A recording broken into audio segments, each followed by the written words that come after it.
लोकसभा चुनाव के नतीजे अब सभी के सामने आ गए हैं। इस बार लोकसभा चुनाव के नतीजे काफी चौंकाने वाले रहे। उत्तर प्रदेश में बीजेपी को उम्मीद से कम सीटें मिली, जिसके चलते इंडिया गठबंधन उत्तर प्रदेश में बीजेपी से आगे निकल गई है। बदायूं उत्तर प्रदेश की कुछ अहम सीटों में से एक है। इस सीट पर भी बीजेपी को कड़ा झटका लगा है। यहाँ सपा के नए चेहरे शिवपाल यादव के बेटे आदित्य यादव ने करीब 35,000 वोटों से भाजपा के दुर्विजय सिंह शाक्या को शिकस्त दे दी है। इसी के साथ शिवपाल यादव और अखिलेश यादव की अगुवाई में समाजवादी पार्टी यानी सपा ने भाजपा से अपना गढ़ बदायूं वापस ले लिया है। सपा की स्थापना के बाद से बदायूं की सीट हमेशा समाजवादी पार्टी के खाते में गई, लेकिन 2019 के चुनाव में बड़ा उलटफेर हुआ।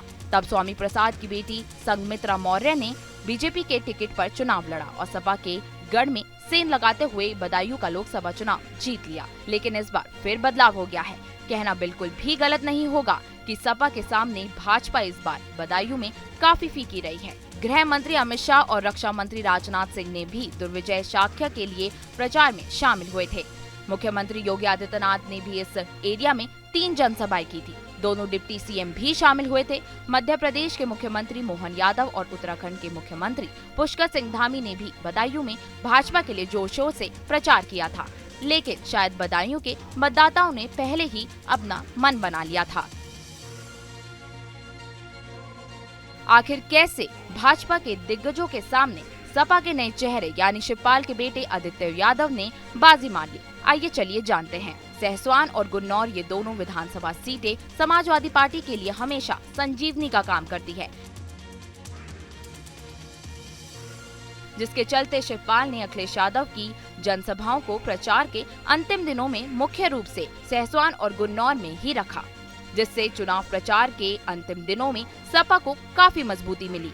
इन दिनों विधानसभाओं में सपा ने 65,000 से ज्यादा की लीड ली, वहीं बीजेपी यहां से पीछे रही। साथ ही चुनाव प्रचार में शिवपाल यादव ने नेताजी मुलायम सिंह यादव को अपने भाषण में बार बार याद किया और जनता को बदायूं से उनका रिश्ता याद दिलाते रहे। दूसरी ओर बदायूं में मुस्लिम नेता और पूर्व सांसद सलीम शेरवानी और पूर्व विधायक आबिद रजा समाजवादी पार्टी से नाराज चल रहे थे, मगर शिवपाल यादव ने दोनों नेताओं को न सिर्फ मना लिया बल्कि प्रचार में उनका भरपूर सहयोग भी लिया। इसी के साथ बदायूं में 3 प्रदेशों के मुख्यमंत्री, देश के गृह मंत्री और रक्षा मंत्री चाचा भतीजा की जोड़ी के सामने बेअसर साबित हुए। भाजपा के स्टार प्रचारकों की फौज के सामने अखिलेश यादव और शिवपाल यादव भारी पड़े और बदायूं को अपना गढ़ साबित करने में कामयाब रहे।